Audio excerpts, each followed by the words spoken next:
Hey guys, welcome to my channel, and in this video I'm going to show you how to hard reset OPPO Reno 7 5G smartphone. Okay, this is helpful for those who have forgot their password. Okay, so you can see phone locked, try again in 27 seconds. Okay, now to do hard reset, first power off your smartphone. Okay, tap to power off. Okay, now it is successfully powered off, and now press and hold the volume down and power key together for a few seconds like this. Just press and hold it. Now release.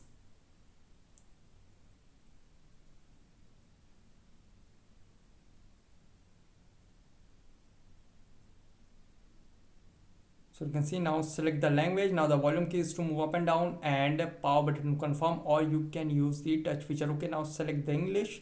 So you can see it will send you in recovery mode. So here you can see, now here go to wipe data and confirm, and you can see now go to format data. So you can see, please enter verification code 4140. Okay, now enter it 4140. So you can see all user data will be reset. Okay, now tap on format to wipe the data. So you can see wiping, please wait. So you can see wiped successfully. Now tap on OK. So guys, this is the method to hard reset OPPO Reno 7 5G smartphone easily. And guys, after hard reset, it might take some time to boot up the device. So guys, thanks for watching. If you have any query to this video, let me know in comment section below. Please like, share, subscribe, and click on bell icon for latest updates.